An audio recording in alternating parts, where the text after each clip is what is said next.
Well, welcome everyone. I'm so delighted that you're here, and I think you'll find that this is going to be a riveting event and talk. I'm Florence Graves, and I founded and direct the Schuster Institute for Investigative Journalism here at Brandeis. Actually, we're right downstairs here in Gulf Farm, and we hire student research assistants.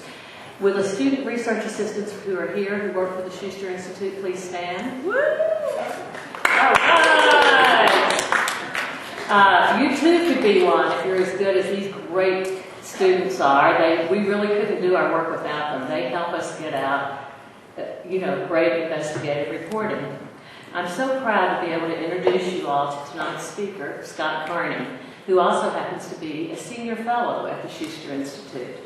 Scott is an award-winning journalist and author of The Red Market, On the Trail of the World's Organ Brokers, Bone Thieves, Blood Farmers, and Child Traffickers. And that book will be available for sale back here, and Scott, I know, would be happy to sign it for you. Scott came to us through a unique partnership with the Fund for Investigative Journalism, a very prestigious organization based in Washington, D.C. Some of you may or may not know that Fund for Investigative Journalism really made a name for itself when it supported, or after it supported, Seymour Hersh when he was reporting on some of the atrocities of the Vietnam War, including something you may remember way back before you were born in the history of something that's called the My Lai Massacre. And if it hadn't been for the Fund and nonprofits like the Fund, we would probably never know about that story. I founded the Schuster Institute to help fill the void in public interest in social justice journalism. And this partnership with the Fund for Investigative Journalism allows us to expand that mission and work with inspiring and talented independent journalists such as Scott. Scott and our other fellows are already doing important work, groundbreaking work, but they benefit from an intellectual home base right here at Brandeis, a community of collaborators, and with our help in helping them get their work out into the world. Scott Carney's reporting has taken him to some of the most dangerous and unlikely corners of the world. His focus is the illicit global trade of humans and their body parts in this book. Surrogacy, tourism, child trafficking for adoption, and the international business of fertility, among many other topics, and he will be telling you about that tonight. Scott is a contributing editor at Wired magazine, and his articles appear in such publications as Mother Jones, Foreign Policy, Discover, Outside, Fast Company. He's appeared on a variety of radio and TV programs, including NPR and National Geographic TV. In 2010, he won a very prominent award, the Payne Award for Ethics in Journalism, for the story called Meet the Parents, which tracked an international kidnapping to an adoption ring. And that was quite a story, quite a story, and made a lot of waves all over the world, actually. He got his start doing all this incredible work when he was an undergraduate student, like many of you. He first traveled to India while he was a student at Kenyon College in 1998. There he learned Hindi. That experience sparked his passion to report on global issues. I hope that many of you will ask him questions about how he forged his path in his reporting career, and his advice for all of you as you embark on, if not a journalism career, a similar career that involves social justice and human rights. Before I ask Scott to begin speaking, I want to take a moment to thank all of our co-sponsors for this evening's event. And you can see, you'll hear that there are quite a few of them, but I think it's really important to acknowledge the people and the groups that have been so instrumental in helping us put on events. So for this event, we've been co-sponsored by the Department of Community Service, the Department of Sociology, Gender and International Development Initiatives, International Center for Ethics, Justice, and Public Life, the Journalism Program, the Legal Studies Program, the Social Justice and Social Policy Program, the Student Union. Yes! Where's the president of the Student Union? There he is. Thank you so much. The Peace, Conflict, and Coexistence Program, the Pre-Health Society, and the Women's Studies Research Center. Also, I want you to please join us a couple of weeks for another event, a screening of a riveting film, Not My Life, which May Elderman is here. She's helping put this event, leading this event, a documentary about global child trafficking. It's hosted by the Gender and International Development Initiatives at the Women's Studies Research Center. It's going to be March 26th. What day of the week is that, May? Monday. Monday at 7:45 p.m. and it will be in Owen Sang, 101. Now I'll give you a taste of what you're about to hear from Scott.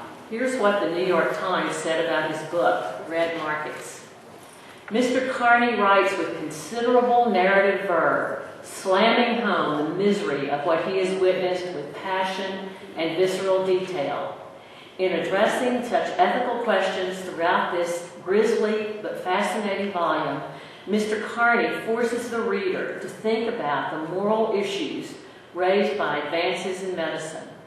His book also asks us to reevaluate the roles that privacy, anonymity, and altruism play in the current system of flesh exchange, which, as disturbing as it is to contemplate, is subject, like those for other commodities, to the brutal marketplace equations of supply and demand. Please join me in welcoming our Senior Fellow, Scott Carney.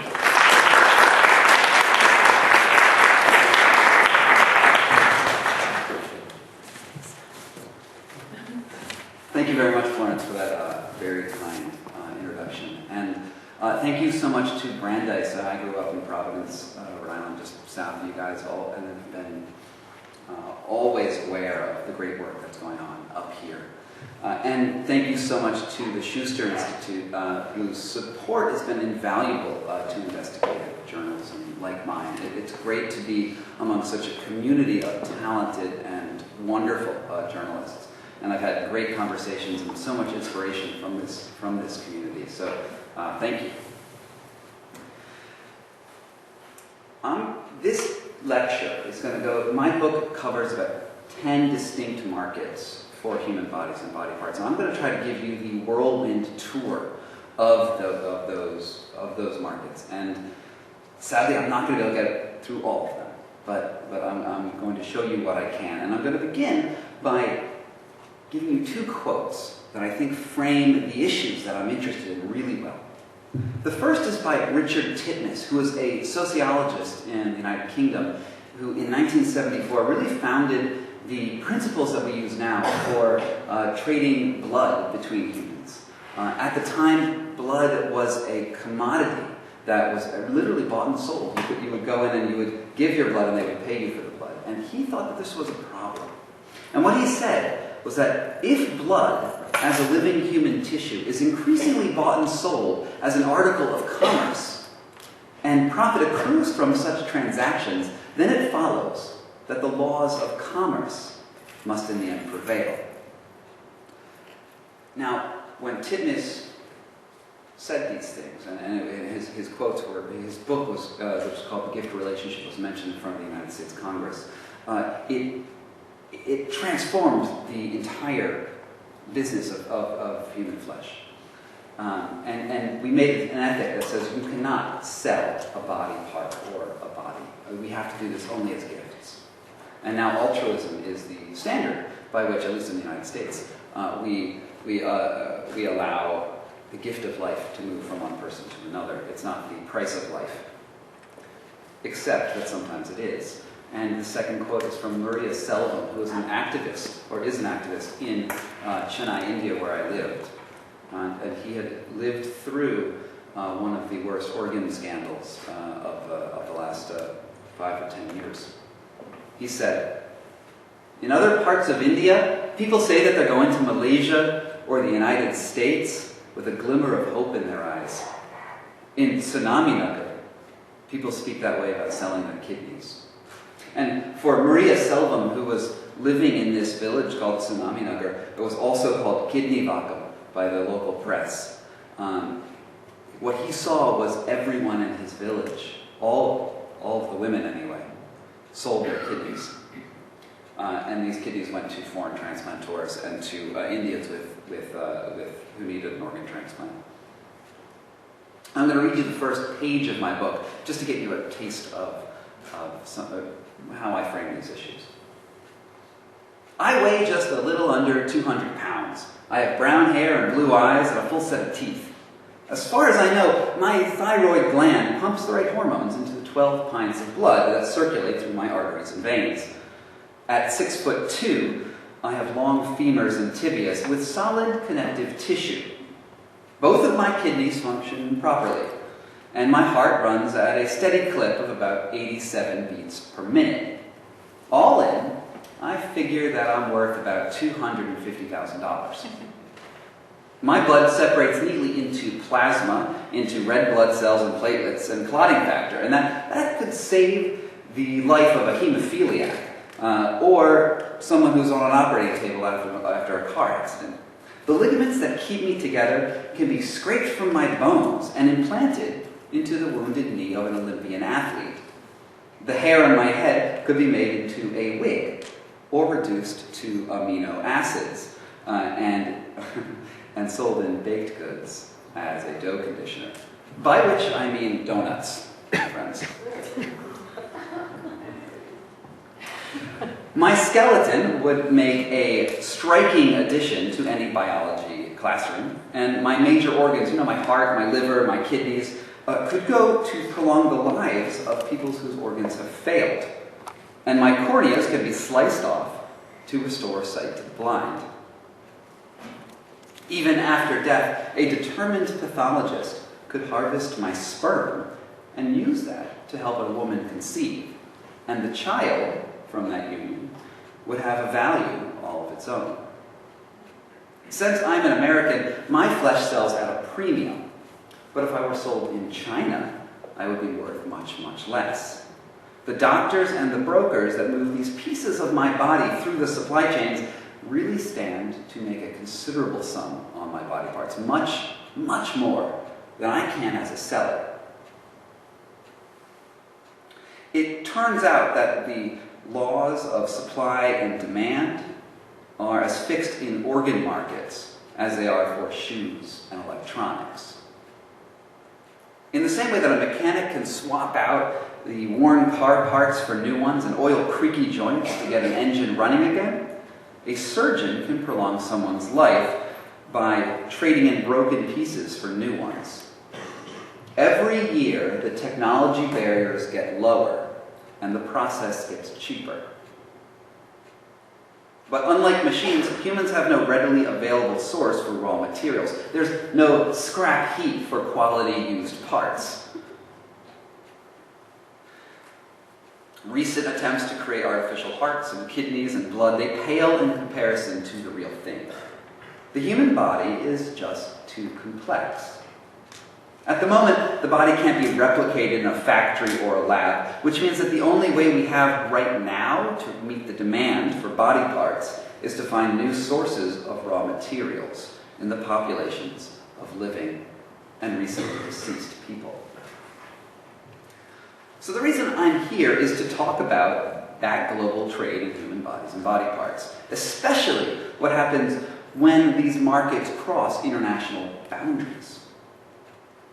For more than a century, medical innovations have allowed us to move body parts between individuals, starting with blood and then moving all the way up to kidneys and hearts and, maybe brains one day. I don't know. Maybe it's possible.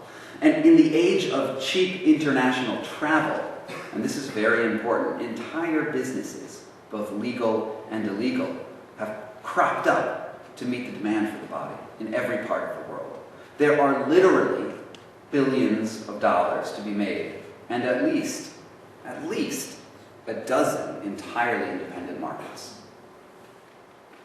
But at the same time that people are making these bundles of cash, selling these bodies, those same people engage in a very peculiar set of ethical rationalizations that they use to say why they do what they do. On one level, all of us, everyone here, wants to think that our bodies are above that hard scrabble logic of the market. That our personhood, who we are, is maybe something more. Maybe we're immutable in some way. Maybe we're sacred.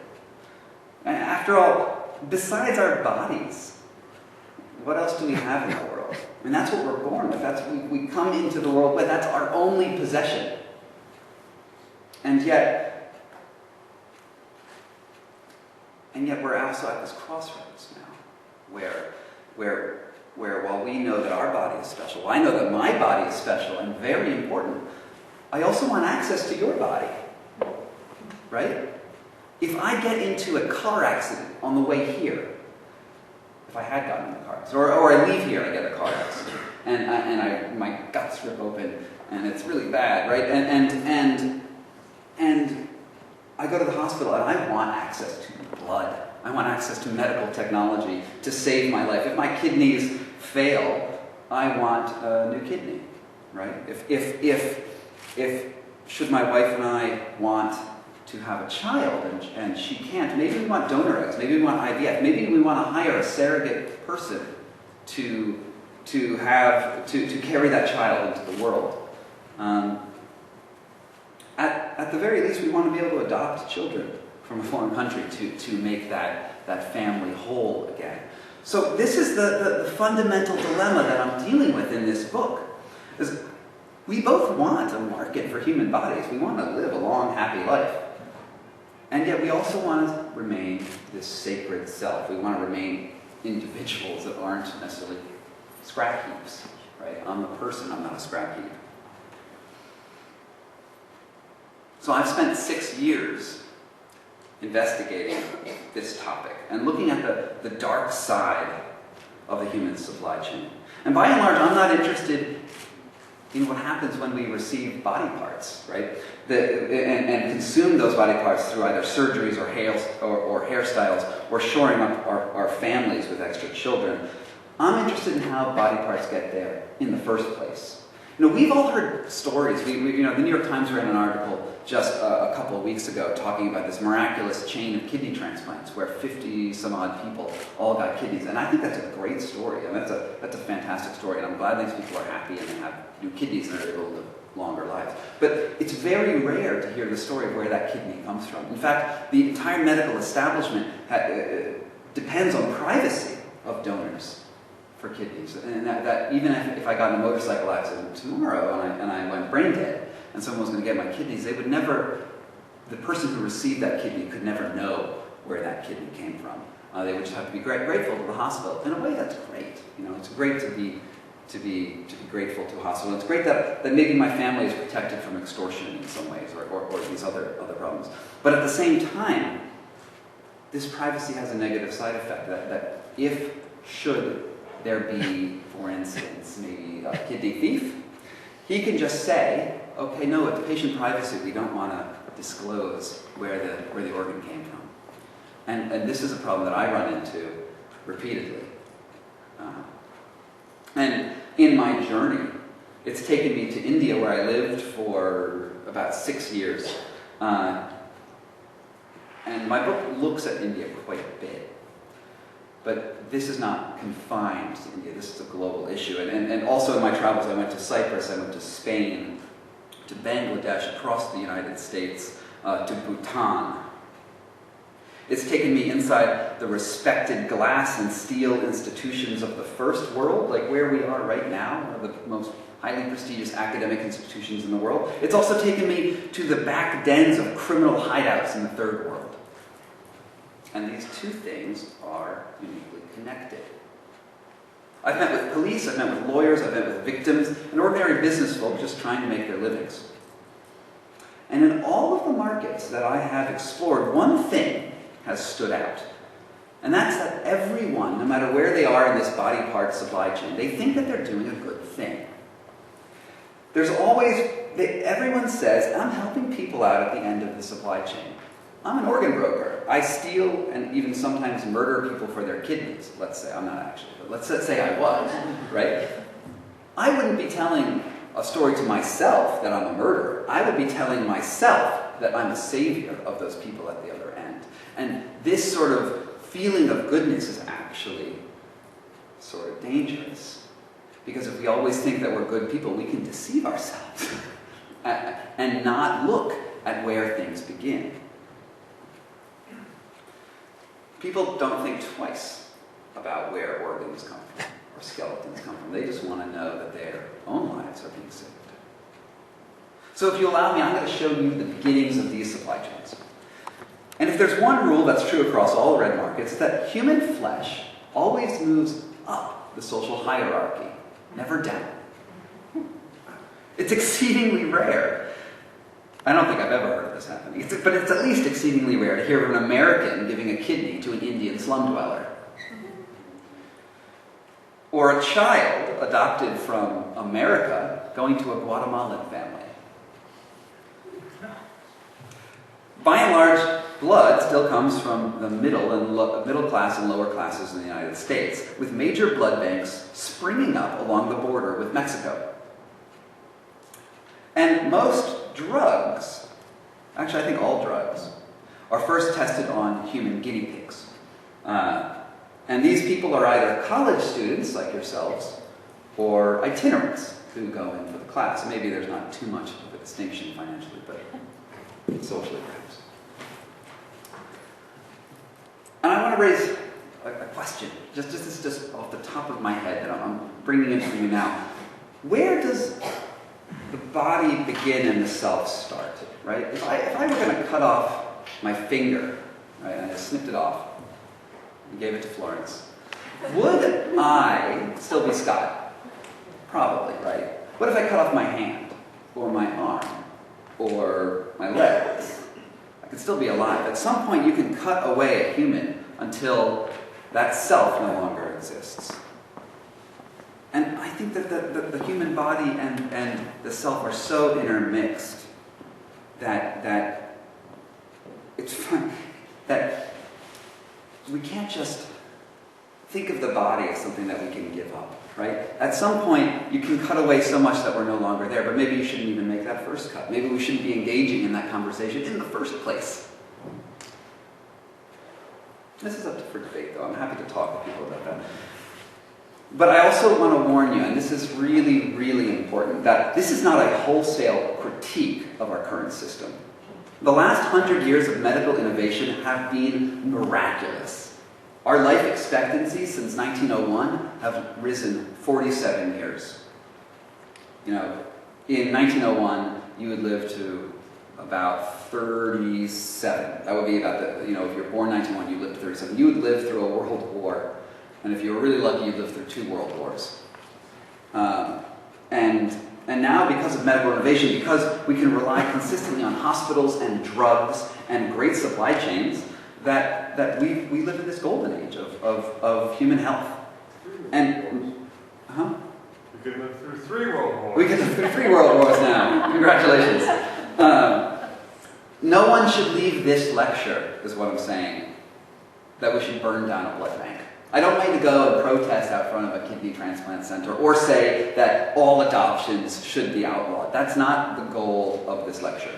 The reaction that I'm hoping that you'll have is simply that we shouldn't take all of these advances for granted. We shouldn't come out of this and say that our lives are naturally, instinctually good, and that there aren't sacrifices being made by other people. And especially when we depend on other people's body parts and tissue and things like this, we have to respect that supply chain. I think respect is the very first step. So I'm going to show you in the lecture where things go wrong. And how they go wrong, how when they go wrong, they go very, very wrong. And how, especially in the world, in the globalized, fast-moving world, when we move across a border, which is happening increasingly, hospitals are even opening up branches in foreign countries. I mean, moving across borders is natural to medicine right now. But when we move across borders, we allow these crimes to foam up and get worse and impossible to police in many cases. So first, I know all of you are just wondering, how, Scott, did you end up being interested in this in the first place? Why this? And so I'm going to give you a little bit of my history. In 2006, I was a graduate student in anthropology at the University of Wisconsin-Madison, where I finished my master's degree. I was just about to do my dissertation. I was very excited. I was studying Bollywood film and Bollywood music. I was interested in the rise of a youth culture in India. And it turns out that the National Science Foundation wasn't interested in funding a research project on Bollywood music. So my plans were sort of dashed on the ground. And I was approaching the summer, and I was trying to make a decision. Am I going to continue with my PhD and try to reframe my topic and do another year of TAing and that sort of thing? Or am I going to do something else? But I had an immediate problem, and my immediate problem was that I was broke. And I was like, I asked a friend of mine, I was like, so what do you think I should do for money? Because we're getting towards June here, and I need to pay rent. And he was a Sudanese war refugee who was at the campus and had a much harder life than I have ever had. But what he told me was, Scott, it's so easy. Just look in the back of the paper, right? And it's the equivalent of the Phoenix. In Madison, it's called the Isthmus. So it's the same thing as the Phoenix. In the back of the paper, we've got those like ads for prostitutes and maybe it's a drug delivery service and whatever else. And he said, in there is your financial future. And I was like, great, thanks, guy. And so I looked at it and I took his advice and I opened it up. And there was an advertisement for, make money renting your body for a clinical trial. And I called up the company. It was Covance. It was a research organization that's employed by GlaxoSmithKline and Bayer Pharmaceuticals and Pfizer. And what their job is that Pfizer and Bayer and all those people don't want to run their own clinical trials because they've got all these drugs that they're working on. So what they do is they send them a whole bunch of experimental drugs that may or may not be fatal, and they say, test them on people. Actually, they're pretty sure they're not fatal. And I was testing out. I called them up. I was like, hey, what am I going to test? And I was like, just sign me up. I don't care what it is. And they said, you are going to test the erectile dysfunction drug, Levitra. Viagra was a huge bestseller. And if we just tweak the recipe a little bit, we'll get a patent that's individual enough that, we're going to make $1 billion too. So with clinical trials, there's 3 phases. The third phase is a broad sample of thousands and thousands of people. It's almost like it's for sale, except it's not for sale. They're giving it to the free people to see broad spectrum clinical problems that can happen with it. Phase 2, they're really looking for, is this drug effective or not? And that's really what we're interested in. Phase 2 is a good phase to be in because we're seeing does Levitra work, for instance. And but phase 1 is simply testing how much of the drug you can safely take and not explode or die. So I was on the phase 1, and I found out that the maximum amount of Levitra you should take is about 30 milligrams. But for this test, they paid me $2,500. $2,500 to be in this clinical trial, which was phenomenal. Okay, and I joined the clinical trial, and I was locked in a room with 30 other dudes, hopped up on Viagra, and I thought it was pretty funny, actually. I thought it was pretty, a great story. So I wrote an article about it for Nerve.com, which is a website which, was running sort of edgy features, and I got paid for that too. And I was like, hey, maybe I could be a journalist. That'd be sort of cool.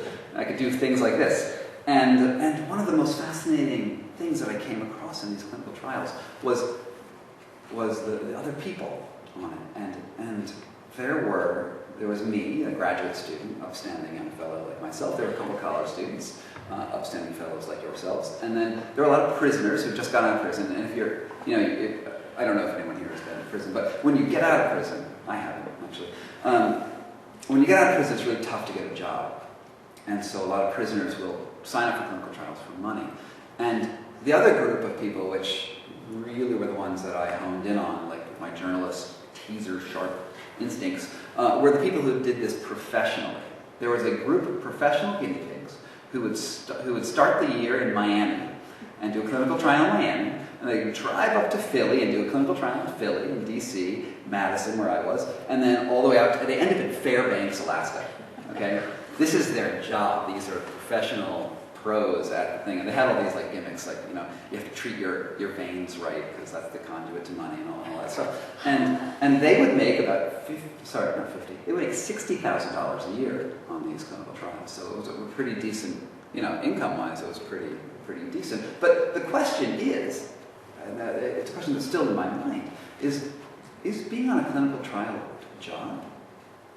Is lending your body to a pharmaceutical company simply to metabolize a drug? I mean, I wasn't working, I was metabolizing. Is that work?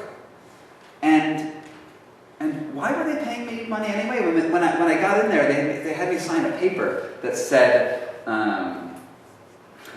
what the paper said? It said, you are an altruistic donor. You're donating your time to us, but we're going to compensate you with $2,500. So they were clearly trying to straddle this line, like, no, we're ethical, it's a gift, we swear it's a gift. And then you had to sign a paper that said, yes, I swear it's a gift too, where's my money? And so I started asking myself questions about this. And I wrote that article, I wrote a couple other articles about these clinical trials and these contract research organizations like Covance. And one of the things I found is that the drug trial industry is actually sort of on the downward slope in the United States. To take a drug to market in America is very expensive, and if you're not guaranteed profits at the end, you're not sure you want to even be in that business. And it costs $1 billion to take a drug to market from from nothing to end of research. That's a lot of money. But if you take your clinical trials and you move them, say, across the border to Mexico or maybe Egypt or maybe India or China, it gets much cheaper. You can save 1/3 to 2/3 of the total cost. But of course, when you go across the borders, we all know that raises some problems, right? When you go across that border, you're no longer dealing with the FDA, you're dealing with whatever organization is monitoring the clinical trials in other countries, and oftentimes it's not that good. I began investigating in India because my research interest in my Bollywood thesis that didn't go anywhere was India, and I started looking at it, and there were all these clinical trials where you start seeing, like, Johns Hopkins does a study and they dose 80 pregnant women with an anti-cancer drug without telling them. You start hearing about insulin, experimental insulin given to Indians in Bangalore, and like 3 or 4 people dying unexpectedly. Very, very recently, there's a stem cell trial. This is just about a year ago. A stem cell trial in South Korea where they gave a whole bunch of experimental stem cells to people for, I think it was a spinal problem. And people died the same day that they got the injections. So this was a big problem. You know, we're going across the world, we're rapidly expanding clinical trials all over the planet, and what are the costs here? You know, we're all benefiting from this. Every single person here has probably taken penicillin or something like penicillin before. That had to be tested on people. We're all benefiting from this, but at the same time, we're seeing that there's human social side effects that are going on. So I started exploring that, and I'm going to let you read more about that in the book. This is going to launch you into my own research question. But I got to India, and after I'd written about these clinical trial issues, and realizing that these pharmaceutical companies weren't reporting these negative side effects either. It only comes out because random journalists happen to find that someone died. I mean, it's not like they're like, oh yeah, we killed like 8 people in India, don't worry about it, it's cool. They kept this stuff under wraps. And shortly after that, I started looking at other weird industries with the human body, there's an article in the Times of India that said they found this cache of human bones. There were 100 skeletons found outside of Calcutta. And I was like, well, what's that about? Why do they have all those skeletons? What are they doing? And I did a little research, and it turns out that since about the 1860s, India has been the primary exporter and supplier for human skeletons for, say, your biology school classroom. I don't know if Brandeis has an anatomy lab, but if there's a skeleton there, almost definitely, there's a small chance that it's not, but almost definitely it's from India. And almost definitely it's from Calcutta. Because Calcutta, at the height of its industry, was exporting 60,000 human skeletons a year. 60,000 skeletons a year. If you were in Calcutta in, say, 1985 and you died, you were exporting, you're probably in Brandeis right now. I don't know if you bought 60,000 skeletons, but it was standard for medical students to buy human skeleton with their introductory textbook materials. You get your anatomy, your gross anatomy, and then you buy your bone box, and you study them, and it was just what happened. And I started to look into the history of this, and it was fascinating of how India became the #1 exporter for human bones. I don't know if you've probably read or seen Frankenstein, right? There's these images of villagers with torches and pitchforks, and they're running after Dr. Frankenstein's laboratory, and they burn it down, and he has to run, and I don't know how that ends, but poorly, I'm sure. And well, that's because this is actually a real scene. That's something that really happened, and it's obviously not with Frankenstein. It's total fiction. What it is an anatomy riot. And in the 1800s, in the United States and in Europe, the way you got your skeleton as a medical student was, you couldn't just buy them from India, right? What happened was on Monday morning, they said, okay, you need a body, and you need it by Wednesday. And so the medical students would go hop out and to the local graveyard and dig up a body and bring it back to the lab. And it was called skullduggery, is the word for this. And not always were the local communities happy with this. In fact, if you look at the newspapers of the time period, there are fist fights breaking out between mourning families and medical students. And just imagine this. This is like, I'm so sad my mom just died, and then these medical students rush in and they're like, we need it for science. This is what's happening. And if you look at a graveyard now, there's probably a graveyard around here somewhere. Have you ever noticed that there's fences around graveyards? Like big iron ones with spikes on the top, but not nice fences. That's not to keep the zombies from coming out and eating your brains. The fences are there to keep the medical students out. And and when I mentioned the anatomy riots, what happened is that, so you got a bunch of 21-year-old kids, and they were cutting up their first cadaver, they're looking inside, they're playing with the intestines, and like, all that stuff. And they'll cut off a limb, and then they'll wave the limb outside the window. They did this, I kid you not. They wave the limb at passerbys, and the passerbys are like, that's totally gross. And then they'll look a little closer, like, that's my sister. And then they would burn down the medical school. And in the United States, that happened 17 times. Between the 1780s and 1780s and late 1800s, there were 17 medical schools burned down in the United States because of this problem. So this was a problem. In the 1840s, a law passed in England, and then was later also similarly passed in the United States. It said, okay, no more robbing graves, guys. We'll give you bodies that are unclaimed in the morgue. So, because people die all the time and they're not always claimed. So, medical students suddenly found a new supply for their dead bodies. But for medical skeletons, there's a problem. There weren't enough unclaimed bodies to give every student their own skeleton. So, even today, when you go to a medical school, there's like 3 or 4 students sharing a cadaver. What happened is that they still wanted their own skeletons, say osteology. In truth, I want a doctor who has studied on a real human skeleton too. I don't want a doctor who's like heard of skeletons. Right? So there was a legitimate thing here. So what they did is these were the British, right? And they had a huge empire. And the British Empire, the sun never set. That's what they said. You know, it rises in England and it keeps just rising all over the world. And one of the places it rose was India, because they had this great colony there, and they were so good at extracting stuff out of India. Spices, that's great. You know, tea, great. All that stuff. And they also found that the capital of India at the time was Calcutta. Later it became Delhi, but at the time it was Calcutta. And it's right on the coast, it's right at the port, and there was this great medical school that they founded called Calcutta Medical College. And so they called up their buddies, or telegraphed their buddies, or I don't know, what 1840s. They got the message to their buddies over in Calcutta. They said, give us skeletons, or give us death.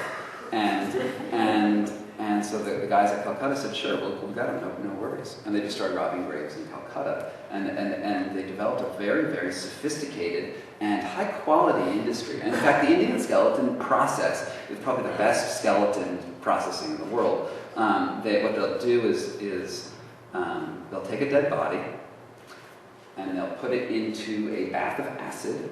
No, sorry, no, not first. What they'll do is they'll put it into the river and let the fish eat the fleshy bits, and they'll scrub off the bones, and then they'll dry them in the sun, and they'll put them in caustic soda. And at the end of it, you get a really nice bone. It's nice and light. All the marrow's gone, and if you want to study the insides, you could do it really well with this sort of preparation. And the trade grew and grew and grew until we were sending out 60,000 a year out of Calcutta. But there was a problem, and it was mainly that Indians didn't really like their skeletons being stolen out of Calcutta. But they didn't. That wasn't the thing that stopped the trade. What stopped the trade was that in 1983 or so, a guy was found in Bihar having exported 1,500 child skeletons. And child skeletons are more valuable than adult skeletons because child skeletons show growth processes in human bones. And so instead of fetching $300, you might fetch $1,500 or $2,000 for a child skeleton. But there's no way you can get 1,500 child skeletons unless you're killing children.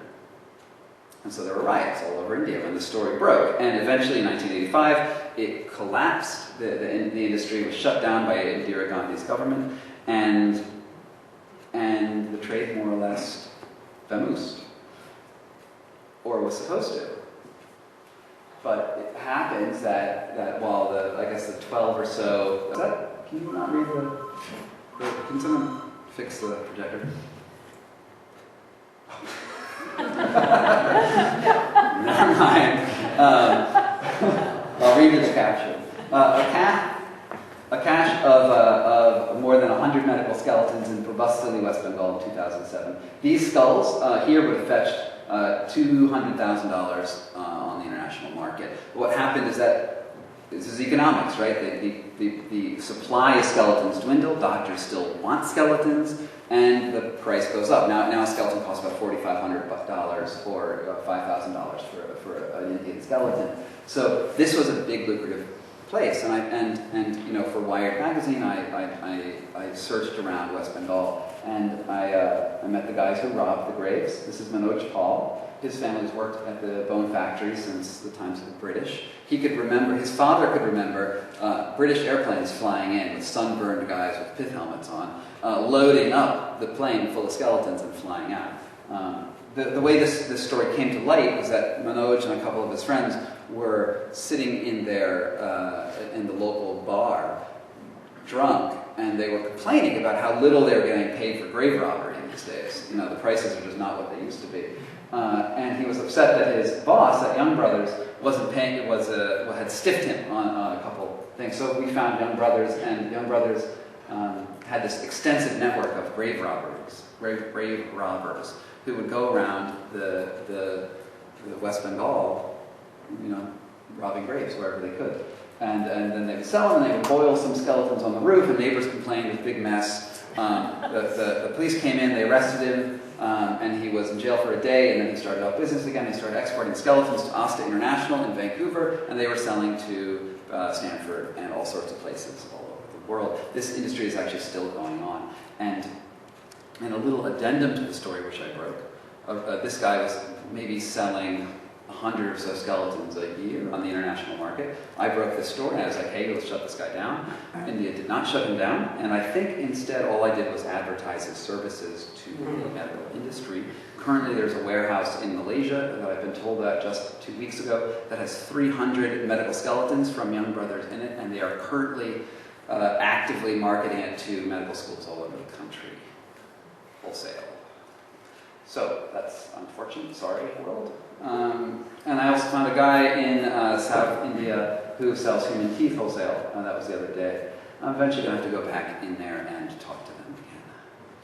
Human teeth, I don't know why you sell them wholesale. Dental schools do need human teeth. Every dentist out there wants to scrape plaque off a real human tooth, not a plastic human tooth, and you destroy a lot of teeth in the process. And the only place you can buy them right now is India wholesale. So, yeah, that's that story. So.